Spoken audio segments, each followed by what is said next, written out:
오늘 말씀의 제목은 미래가 두려운 너에게입니다. 미래가 두려운 너에게. 어릴 때 저희 집은 초등학교 바로 앞에 집이 있었어요. 그래서 집 골목 바로 앞이 제가 다니던 초등학교였어요. 저희 집이 3층이어서 창문을 열면 운동장이 바로 보였습니다. 그래서 아침에 집 문을 나서서 운동장까지 가기까지 1분이 안 걸렸어요. 진짜 좋죠? 근데 제가 그때 제일 기억나는 것 중에 하나는 눈이 펑펑 오는 겨울이면, 지금 완전 여름이지만 펑펑 오는 겨울이면 학교 운동장에 눈이 소복히 쌓인 것을 제일 먼저 볼 수 있어요. 그럼 참을 수 없죠? 눈이 쌓였으면. 그래서 밤에 눈이 소복히 쌓인 학교를 보면은 혼자서 학교 쪽문을 열고 들어가서 눈 덮인 학교 운동장을 막 뛰어당겼어요. 그때 얼마나 즐겁게 뛰었는지 기억이 납니다. 청승 맞은 꼬마 아이였어요. 눈을 맞으면서 눈 높은 운동장을 뜁니다. 그때 뽀득뽀득 걸으면 제 뒤로는 발자국이 보여요. 제가 걸어온 발자국들이. 하지만 앞에는 하얗잖아요. 하지만 그 하얀 운동장을 걱정하지 않고 막 걸어갈 수 있습니다. 막 뛰어다닐 수 있어요. 왜 그렇습니까? 거기가 운동장이라는 것을 내가 너무 잘 알고 있거든요.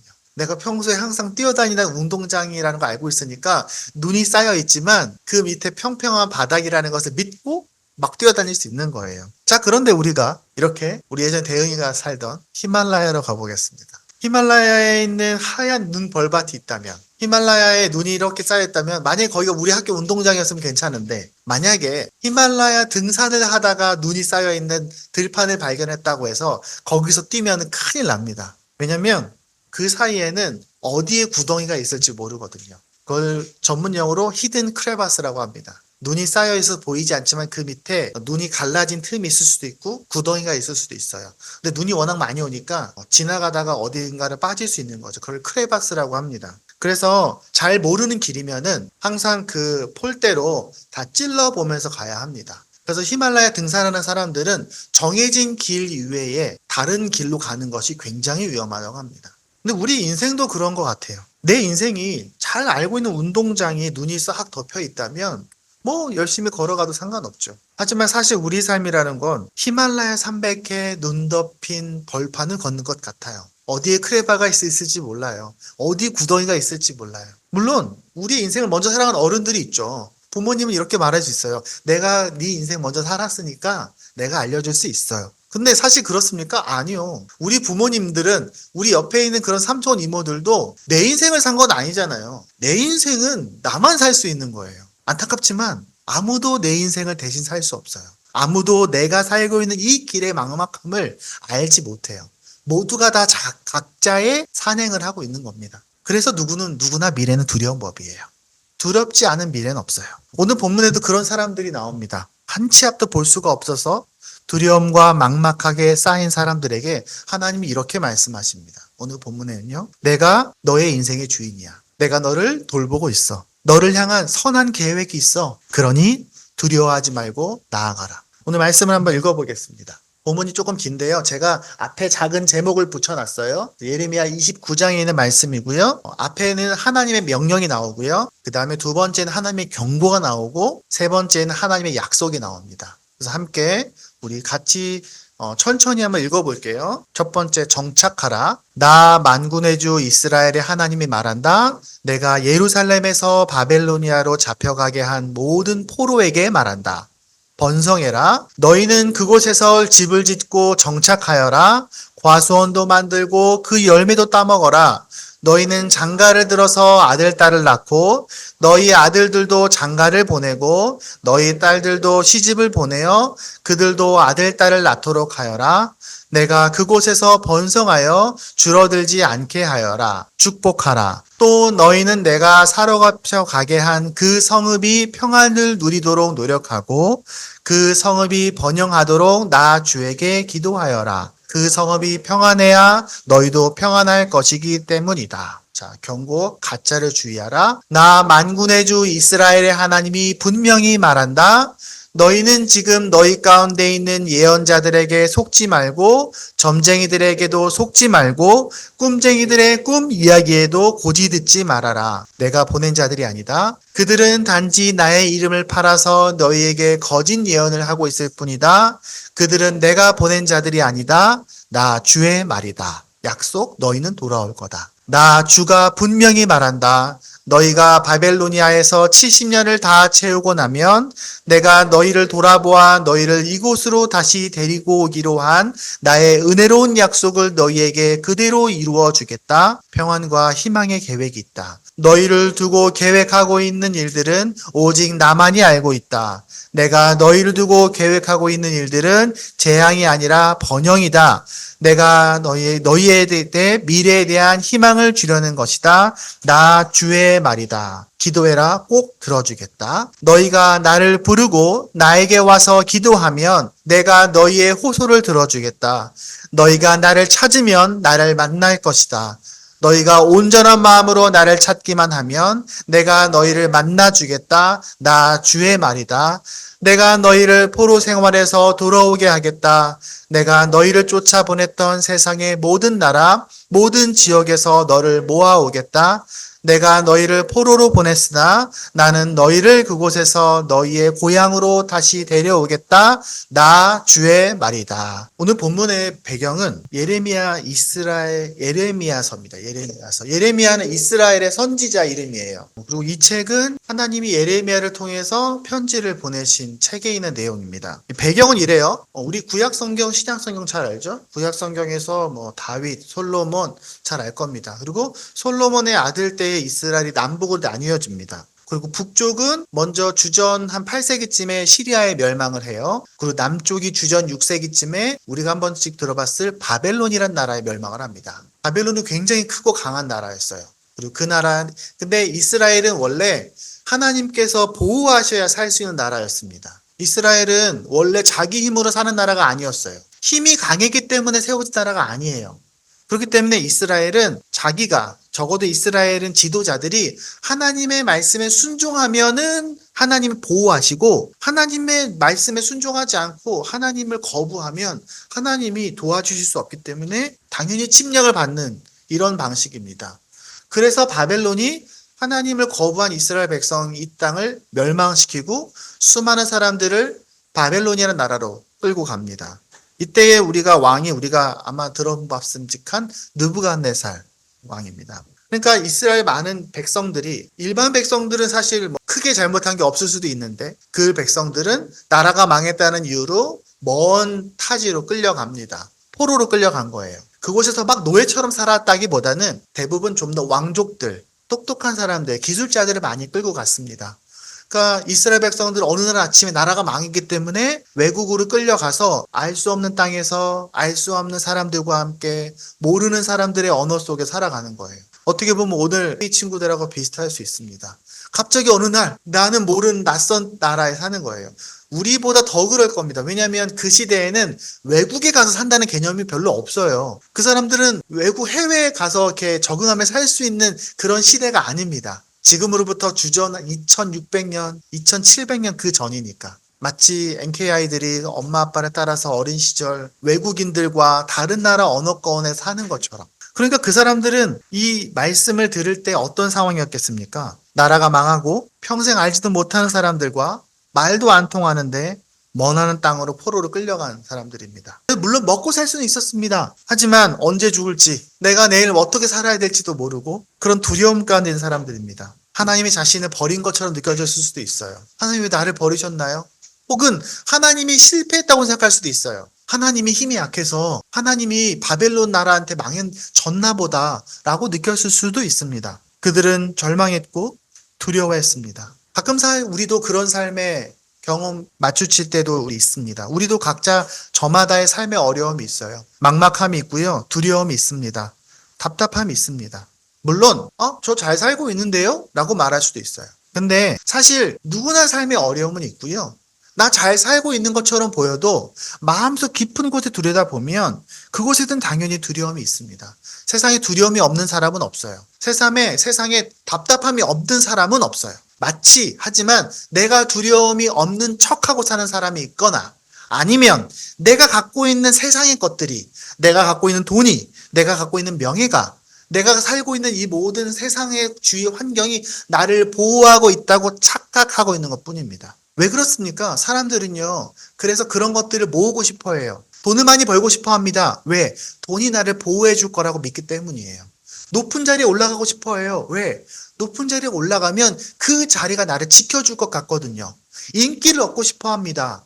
인기를 얻으면 내가 안전할 거라고 생각합니다. 왜 그렇습니까? 이 세상 주인이 누군지 모르니까. 이 세상의 주인이 누군지 모르니까 나를 보호할 무언가를 계속해서 끊임없이 찾는 거예요. 아마 우리 아이들도 크면 알게 됩니다. 세상 사람들이 얼마나 돈을 원하는지. 잘 보면요. 필요한 것보다 훨씬 많이 원해요. 아니, 저렇게까지 돈이 필요해? 근데도 부자는 부자일수록 더 많이 돈을 벌고 싶어 합니다. 꽤 높은 사람들인데도요, 높은 사람일수록 더 높은 곳에 올라가고 싶은 욕망이 그득그득합니다. 저렇게까지 욕망이, 그 권력이 필요한가 싶을 정도로. 왜 그렇습니까? 이 산의 주인인지 누구인지 몰라서 그래요. 근데 정말 그렇습니까? 그것들이 여러분을 지켜줄까요? 돈이, 명예가, 권력이 우리를 지켜줍니까? 옆에 그것들 많이 갖고 있는 사람들을 보면 우리는 부러워하게 됩니다. 세상은 그걸 부러워하라고 계속 우리를 유혹해요. 거짓말해요. 야, 부러워해.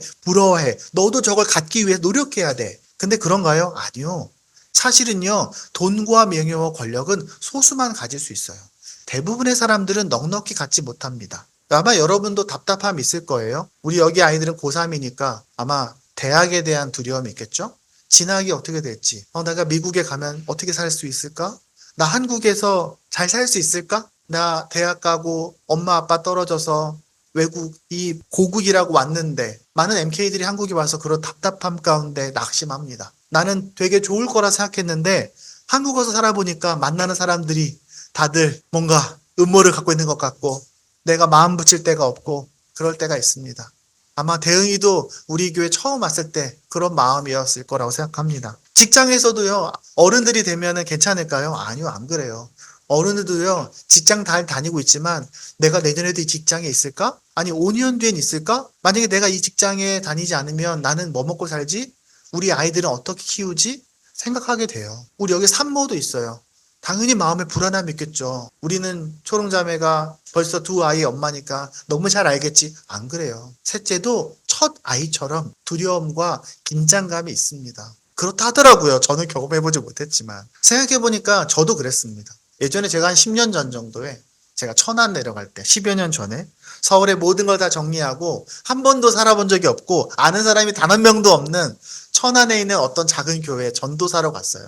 집도 없었어요. 집도 없어서 교회 창고에서 몇 달을 살았어요. 그때 밤새 뜬 눈을 지새면서 잠이 옵니까? 잠이 안 오죠. 뜬 눈으로 밤을 지새면서 기도했어요. 하나님, 여전히 제 인생을 돌보고 계신가요? 여전히 제 삶의 주인이 하나님이신가요? 전도사인데도 밤새 그 질문을 하면서 밤을 지샜어요. 지금도 가끔 그 질문을 할 때가 있습니다. 근데 그런 사람들에게, 우리에게 하나님은 말씀하십니다. 나 만군의 주 이스라엘의 하나님이 말한다. 여기서 만군의 주라는 말은요, 모든 왕들의 주인이라는 말입니다. 나는 이스라엘만의 하나님이 아니야. 나는 이 지구에 있는 수많은 민족 중에 몇 명의 사람들에게만 국한된 신이 아니야. 다른 나라는 그렇게 생각했어요. 다른 나라는 바벨론의 신이 있고 요르단의 신이 있고 시리아의 신이 있고 이집트의 신이 있는데 이집트한테 우리나라가 졌으면 이집트 신이 우리나라 신한테 이긴 거야. 우리 신이 졌어 라고 생각했어요. 그 시대 사람들은. 그래서 이스라엘 사람들 일부 사람들은 그렇게 생각했습니다. 하나님이 진 건가? 그런데 그렇게 낙심 가운데 있는 사람들에게 하나님 말하는 거예요. 나는 그냥 신이 아니야. 나는 만군의 주야. 나는 그 나라들의 신이 아니라 온 우주의 신이야. 나는 그런 존재야. 내가 지금 너에게 말하는 거야. 내가 너희를 다시 돌아오게 할 거야. 내가 힘이 없어서 너희를 빼앗긴 게 아니야. 난 여전히 너희 삶을 붙잡고 있어. 때가 되면 내가 돌아오게 할 거야. 너희는 여전히 나의 손 안에 있어. 바벨론에 있다고 해서 나랑 멀리 떨어져 있는 게 아니야. 성전이 무너지고 불탔지만 제사장들은 아무도 없지만 아무도 너희를 지켜주지 않는 것처럼 보이지만 바벨론에 있는 왕이 느부갓네살이 너희의 왕처럼 보이지만 여전히 너희를 지키는 자는 바로 나야. 내가 너희를 결국엔 언젠가 돌아오게 할 거야. 너희를 두고 계획하고 있는 일들은 오직 나만이 알고 있다. 하나님은 우리에게도 말씀하고 계십니다. 너희 삶을 가끔 힘들고 막막하고 두려워도 절대로 이걸 잊어버리면 안 돼.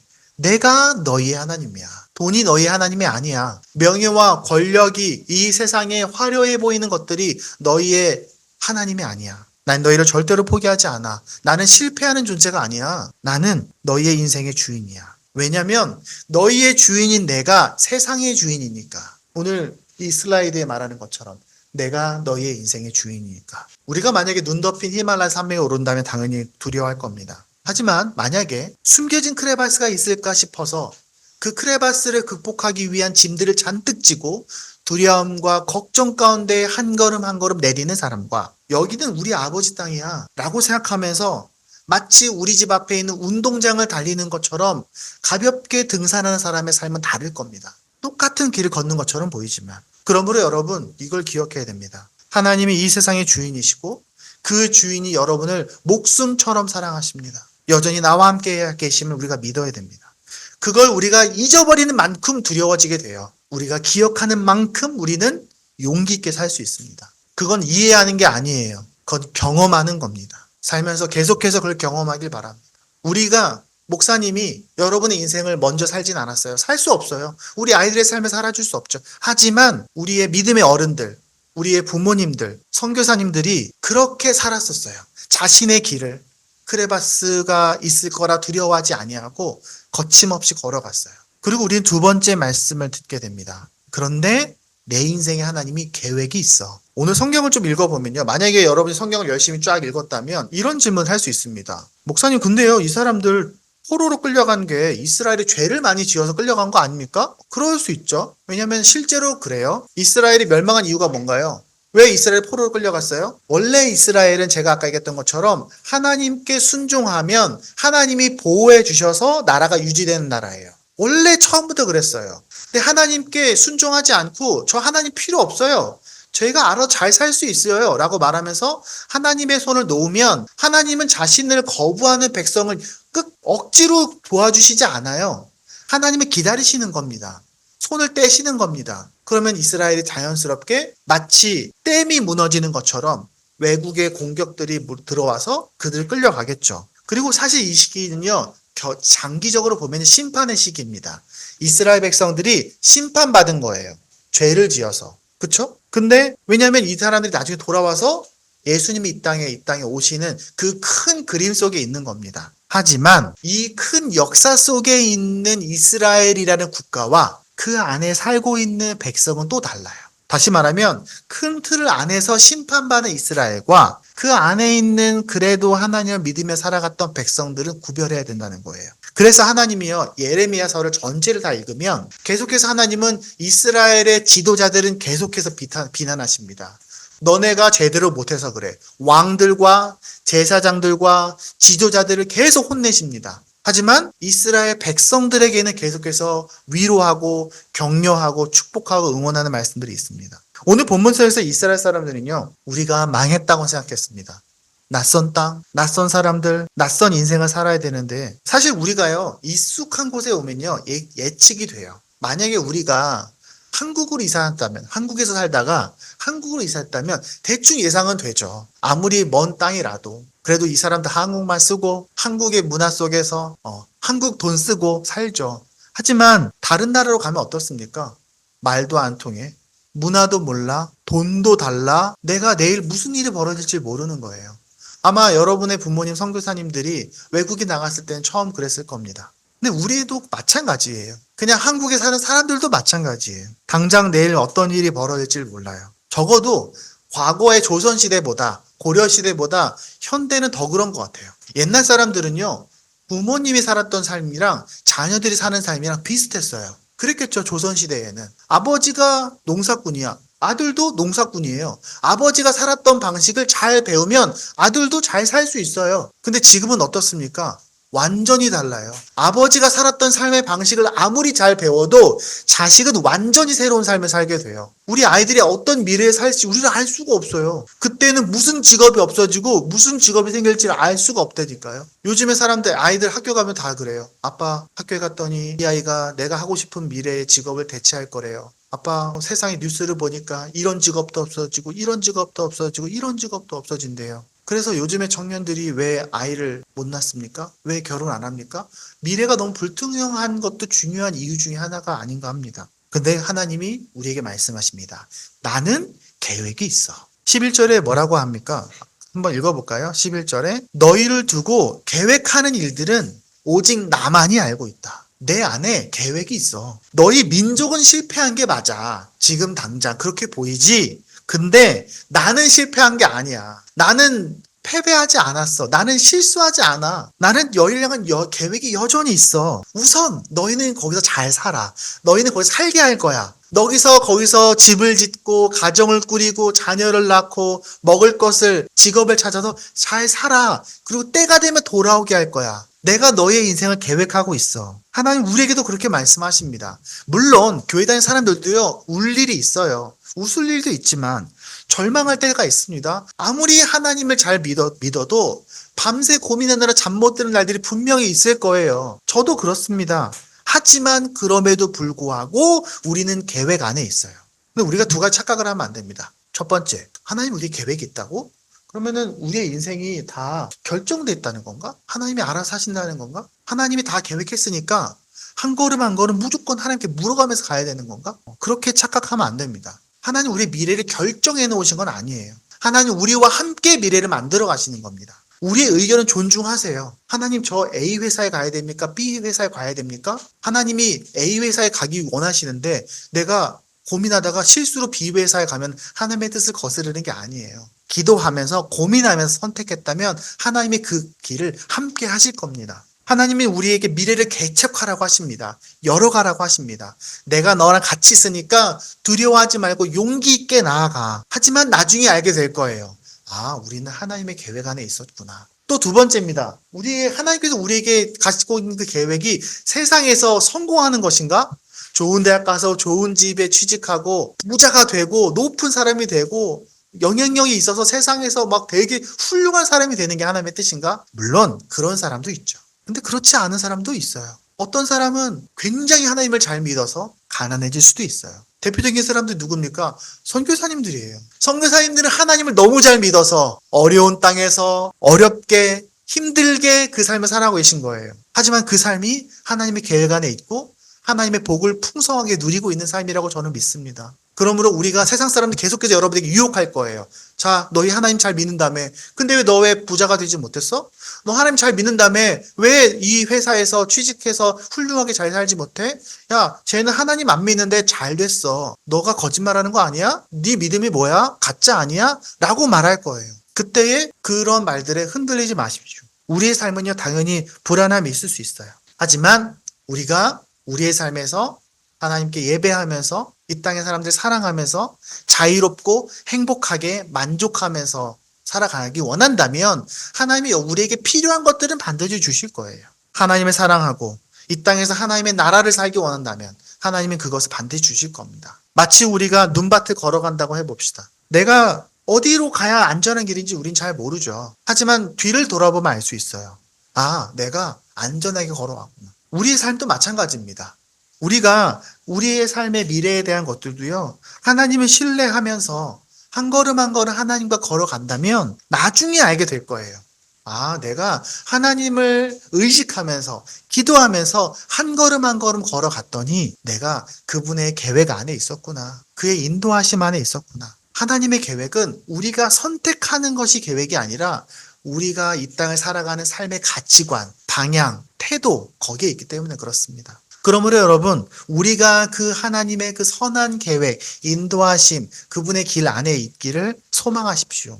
어떻게 해야 됩니까? 오늘 말씀에 잘 써 있어요. 첫 번째는요, 잘 계획해야 됩니다. 하나님과 함께 계획을 하면 됩니다. 5절에 뭐라고 써 있냐면요, 읽어볼까요? 너희는 그곳에서 집을 짓고 정착해라. 6절에도요, 너희는 장가 들어서 아들, 딸 낳고 아들들도 장가 보내. 거기서 번성해. 줄어들지 않게 삶을 이어가. 라고 말합니다. 하나님은 이스라엘 백성들에게 낯선 땅에서 살아갈 수 있는 계획을 하라고 하십니다. 절망하지 말고 거기서 잘 살아. 하나님께서 우리에게 그 땅에서 살 수 있도록 계획하고 꿈꾸고 준비하고 하라고 응원하십니다. 우리는 물어볼 수 있어요. 어떻게 하는 것이 하나님의 계획인가요? 하나님 우리에게 뇌를 주셨어요. 우리의 뇌, 우리의 논리적이고 우리가 바른 태도로 선한 마음으로 고민하며 살아간다면 하나님이 우리가 생각하는 힘을 주실 거예요. 하나님이 우리의 뇌를 그냥 만드신 게 아니에요. 왜 인간이 동물과 다릅니까? 하나님의 뜻을 깨달아서 하나님과 함께 고민하면서 논리적으로 그리고 합리적으로, 하지만 선한 마음으로, 사랑하는 마음으로 선택하며 살아간다면 우리는 하나님의 길 안에 있을 수 있어요. 그러면 우리가 바르게 판단할 수 있도록 하나님이 도우실 겁니다. 그리고 그렇게 판단했다면 후회하지 마세요. 그것이 최선입니다. 그것이 최고의 기회예요. 아, 그때 내가 저 길을 갔으면 더 잘 먹고 잘 살았을 것 같아. 아니요. 안 그래요. 그렇기 때문에 우리가 하나님과 함께 기도하면서 선한 마음으로 선택했다면, 고민하며 선택했다면 그게 하나님 안에서 베스트입니다. 그러니까 걱정하지 마시고 후회하지 마세요. 그리고 용기 있게 계획하면 됩니다. 두 번째 뭡니까? 주의하십시오. 그런데 8절에 뭐라고 되어 있습니까? 나 만군의 주가 말한다. 속지 말아라. 고지 듣지 말아라. 왜냐하면 세상에는요, 가짜가 너무 많아요. 이단도 많지만 잘못된 복음도 많고요. 그리고 세상의 탐욕과 쾌락을 채우려고 속입니다. 여러분 TV에 보면 얼마나 많은 광고들이 있습니까? 그 광고들을 보면요, 마치 그렇게 살아가야 될 것 같아요. 그 광고 하나하나가 굉장히 많은 가치관을 담고 있어요. 그래서 우리가 그것들을 분별할 수 있어야 됩니다. 그냥 무턱대고 그래 그 말이 맞는가 보다. 아니요. 사탄은 그 안에 교묘하게 거짓말을 숨겨놨습니다. 물론 당연히 아름답게 되는 거 좋죠. 하나님 우리가 아름답길 원하십니다. 자기를 잘 가꾸길 원하셔요. 하지만 그렇게 아름답게 가꾼다고 해서 내가 공주가 되는 건 아니에요. 그렇게 아름답게 가꾼다고 해서 내가 다른 사람보다 더 우월한 사람이 되는 건 아니에요. 내가 저 집에 산다고 해서 더 훌륭한 사람이 되는 게 아니에요. 세상은 그렇게 거짓말합니다. 그것을 분별할 수 있어야 돼요. 그러기 위해서는 어떻게 해야 됩니까? 당연히 계속해서 말씀을 읽어야 돼요. 꾸준한 예배가 필요해요. 그리고 그런 바른 가치관 안에 있는 안전한 공동체가 필요합니다. 나를 도와줄 사람, 나를 모니터링 해줄 사람. 야, 너 그렇게 가면 안 돼. 거기 아니야 라고 말해줄 수 있는, 내가 신뢰하고 물어볼 수 있는 사람들이 필요합니다. 그래서 교회가 필요한 거예요.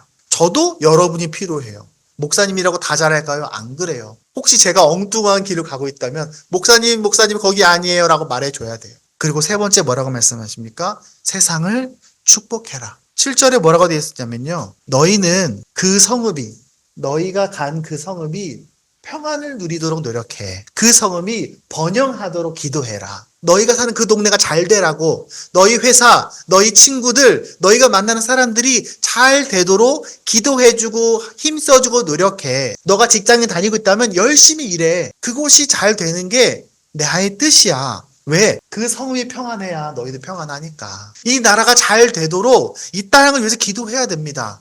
이 나라 대통령이, 위정자들이 잘 통치하도록 우리가 계속해서 기도로 격려하고 응원해야 됩니다. 물론 잘못되면 또 잘못됐다고 매기해야 되지만, 그래서 우리가 세상에서 의미 있는 사람이 돼야 됩니다. 세상과 동떨어져서 나는 그리스도이니까 내 인생 살면 돼. 세상 일은 난 몰라요. 아니요, 그렇지 않아요. 세상 일을 잘 알아야 돼요. 그 안에서 그 사람들하고 같이 살아야 돼요. 왜? 우리는요, 이 세상에서 단지 살아남으라고 보낸 존재가 아니에요. 이 세상에서 바꾸고, 이 세상에 영향력을 주고, 이 세상을 선하게 바꾸고, 선하게 만들어가서 이 세상에 하나님의 나라가, 하나님의 다스리심이 임하도록 하게 하는 존재이기 때문에 그런 거예요. 그리고 무슨 일이 있다면 기도하십시오. 내가 반드시 들어줄 거야. 이 역사의 주인이신 하나님께서 우리의 기도에 응답하실 겁니다. 하나님의 길을 따라가기를 소망한다는 것은 첫 번째 하나님과 함께 계획을 하고, 그리고 하나님과 함께 세상을 주의하면서 진리와 거짓을 판단해가며 살아가면서, 그러면서 내가 주어진 사람들의 세상을 축복하며 함께 살아가고, 그리고 벽을 만날 때마다, 혹시 크레바스를 만날 때마다 기도로 하나님과 함께 극복해 나가면서 하는 것, 그게 바로 하나님의 그 선한 계획입니다. 이걸 할 수 있다면 우리는 미래를 두려워할 필요 없어요. 이걸 한 준비가 되어 있다면. 말씀을 맺겠습니다. 사람은 누구나 걱정하고 두려워합니다. 보이지 않는 미래가 두려운 건 자연스러운 거예요. 나쁜 게 아니에요. 당연히 두렵죠. 저도 마찬가지입니다. 그래서 내가 막 걱정하고 있으면, 야, 너 왜 믿음이 없어? 아니요. 당연히 두려운 거예요. 하나님도 알고 계세요. 성경에는요, 미래가 두려워서 걱정한 사람들이 엄청 많이 나와요. 그 사람들이 뭐가 달랐나요? 두려워했는데 하나님을 만나요. 그게 다른 겁니다. 처음에 제가 눈 덮인 산 이야기를 했습니다. 그 중에서도 최고는 어딥니까? 에베레스트죠. 에베레스트 산맥이 최고입니다. 우리 대흥 형제가 살았던. 근데 그 에베레스트 산에 정복될 때가 있었습니다. 산의 꼭대기를 가면 정복됐다고 하죠. 그때가 언제냐면요, 1953년 뉴질랜드 사람 에드먼드 힐러리라는 사람이 그 에베레스트 산 정상을 정복합니다. 그게 최초의 역사적으로는. 근데 그 사람은 어떻게 그걸 알았을까요? 에베레스트 산 꼭대기까지 가는 안전하고 좋은 길을 어떻게 알았을까요? 그 사람은 그 많은 짐을 어떻게 다 지고 갔을까요? 여러분 산행하는 거 보시면 나중에 자료 찾아보시면요. 짐이 어마어마합니다. 왜냐하면 그 안에 텐트도 있어야 되죠. 먹을 것도 있어야 되죠. 여러 가지 수많은 장비들도 있어야 되고요. 어마어마합니다. 어디에 크레바스가 있을 줄 알고 에베레스트 산 정상까지 갔습니까? 지금도 엄청나게 많은 사람들이 정상을 정복하지 못하고 죽거든요. 대단하죠? 근데 잘 알고 보니까요. 아니에요. 그 에드먼드 힐러리는 누굴 따라갔어요. 누가 앞서 갔어요. 앞에서 먼저 가고 그 사람을 열심히 따라간 겁니다. 노르게이라는 파키스탄, 네팔에 있는 셰르파라고 알아요? 그 사람들은 히말라야나 에베레스트를 정복하고 있는 관광객들, 등산가들을 안내해주는 사람들이에요. 그 사람들이요, 그 사람이 먼저 가서 길을 알려주면 그 사람 열심히 쫓아가는 겁니다. 그 사람이 더 많은 짐을 지고 더 먼 길을 더 먼저 가서 일로 오세요 안내하는 거예요.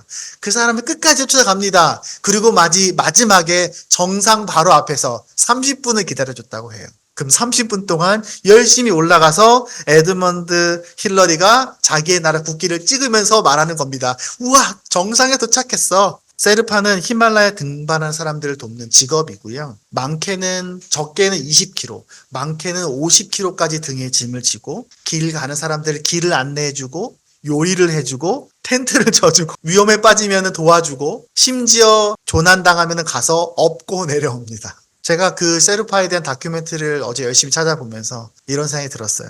와, 하나님을 닮았다. 우리 인생은 히말라야 산맥을 오르는 것 같지만 어디에 크레바스가 있을지 몰라서 답답함이 있지만 하나님이 그 길을 아시고 우리와 함께 걸어가시고 또 인도하시고 또 필요할 때에 우리를 도와주실 겁니다. 그러므로 그 두려움 없이 미래로 나아가십시오. 하나님은 오늘 말씀에서 우리에게 명확한 메시지를 줍니다. 2700여 년 전 낯선 땅에서 두려워하던 이스라엘 백성들에게 또 대학 진학을 앞두고 또 미래를 앞두고 또 알 수 없는 그런 상황들을 앞두고 두려워하는 우리들에게 하나님이 이 세상에 이 인생의 역사의 주인이시고 그분이 우리를 돌보고 계시고 그분이 우리를 향한 선한 계획이 있으시고 그 마음에 그 예수님을 하나님을 마음에 품고 살아간다면 우리는 평안과 희망 가운데 미래를 향해 나아갈 수 있습니다. 이 시간 함께 기도하겠습니다. 기도할 때에 오늘 말씀을 생각해 봅시다. 우리가 삶에 어떤 어려움과 두려움이 있더라도 하나님이 이 역사의 주인과 이 온 세상의 주인이다. 나의 주인이다. 그런데 그 하나님이 나를 그렇게 사랑하신다. 그 하나님이 나에게 선한 계획이 있다. 내가 그 길을 따라가기를 소망한다면 우리는 두려움 없이 어떠한 미래도 감당할 수 있다. 우리는 마지막에 반드시 하나님의 나라에서 만날 거다. 함께 그 마음을 우리가 잊지 않게 해달라고 함께 기도하겠습니다.